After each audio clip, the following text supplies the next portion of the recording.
The Outlast, first-person psychological horror game. Miles Afsar ஒரு investigator journalist. ஒரு நாள் அவருக்கு அனானிமஸ் மெயில் வருது. அதை பார்த்துட்டு அதில் இருக்கிற பிரச்சனையை புரிஞ்சுக்கிட்டு மேசிமவுட் அசைலமுக்கு போகிறாரு.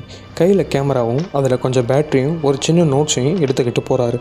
மார்க் ஆஃப் கார்பரேஷன் கவர்மெண்ட்டுக்கு தெரியாமல் அங்கே இருக்கிற நோயாளிகள் மேலே மிக கொடூரமான எக்ஸ்பெரிமெண்ட்ஸ் பண்ணுறாங்கன்னு மைல்ஸ் அப்சருக்கு தெரிய வருது. அந்த அசைலம் உள்ள போகிறப்போ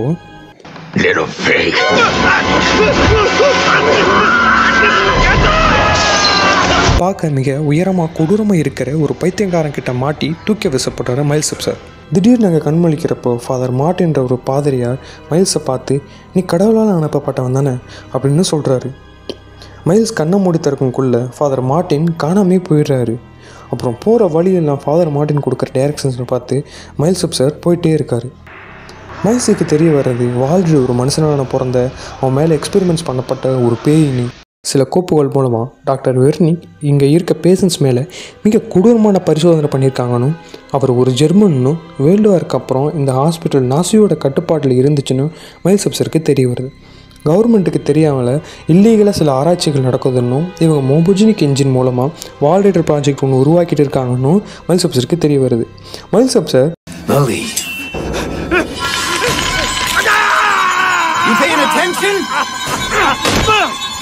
பல பைத்தியக்கார பேசுகிட்ட இருந்து கஷ்டப்பட்டு தப்பிச்சு ஃபாதர் மார்ட்டின் சொன்ன இடத்துக்கு போகிறாரு. அங்கே வழியில் சில மனநோயாளிகள் மெழுகுவர்த்தியோட வரவேற்கிறாங்க. உள்ளே போன மைல்ஸ் அப்சருக்கு அதிர்ச்சி என்னென்னா, ஃபாதர் மார்ட்டின் சிலுவையில் அறையப்பட்டு இருக்கார். அவருக்கு கீழே அவரை வணங்கியபடியே இருக்காங்க. அப்போது ஃபாதர் மார்ட்டின், நான் என்னோட வேலையை முடிச்சிட்டேன். இதைத்தான் கடவுள் இருக்கிறதுக்கு ஒரே வழி. இதுக்கு நீ தான் ஆதாரமாக இருக்கணும். உனக்கு இனிமேல் எந்த ஆபத்தும் இல்லை. நான் எலவேட்டரை சரி செஞ்சிட்டேன். அதை உன்னை வெளியிலே விட்டுறோம். நாங்கள் எல்லாருமே விடுதலை ஆகிடுவோம்.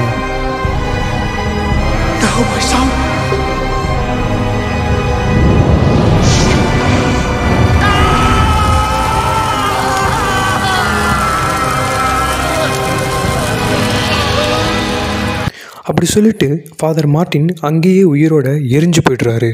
ஃபாதர் மார்ட்டின் கொடுக்குற சாவியை வச்சு அண்டர் கிரவுண்டில் ஆராய்ச்சி செஞ்ச லேபுக்கு போகிறாரு. ஆரம்பத்தில் அவரை தூக்கி போட்ட ஒரு பெரிய உருவத்துக்கிட்ட இருந்து மாட்டுக்கிட்டு தப்பிக்கிறப்போ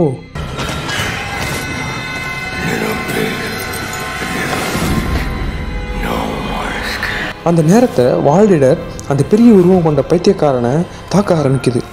அவனை தாக்கி கொடூரமாக கொன்றுது. அப்புறம் சேஃப் ரூம்குள்ளே ஒரு வயசான ஒருத்தரை பார்க்குறாரு. அவர் வால்ரைடர் யாரும் இல்லை, பில்லி தான் வால்ரைடரை கண்ட்ரோல் பண்ணுறான். அவன் என் பையன்தான். நான் அவனை வச்சு ஆராய்ச்சி பண்ணியிருக்கக்கூடாது. அவனை கொன்று மட்டும்தான் வால்ரைடரை தடுக்க முடியும். அப்போ தான் மைல்ஸுக்கு புரியுது இவர் தான் டாக்டர் வெர்னிக்னு. அப்புறம் மைல்ஸ் அங்கே இருக்கிற மோபோஜெனிக் இன்ஜினை வால்ரைடர்கிட்ட இருந்து தப்பிச்சு எப்படியோ அதோட கனெக்ஷன்ஸ் வயரெல்லாம் கட் பண்ணுறாரு. அப்புறம் வால்ரைடரோட பவர் கொஞ்சம் கொஞ்சமாக குறையிறப்போ வால்ரைடர் மைல்ஸோட உடம்புல போயிடுது.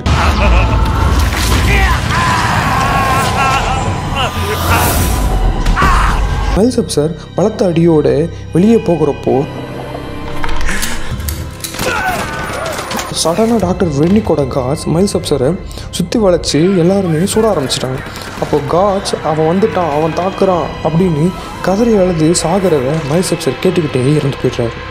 இந்த கதை அவுட்லாஸ் 1ஆம் பாகம் தான். இதை நீங்கள் ப்ளே பண்ணிங்கன்னா இது ஒரு best survival horror game. Time இருந்தால் ப்ளே பண்ணி பாருங்கள். பை.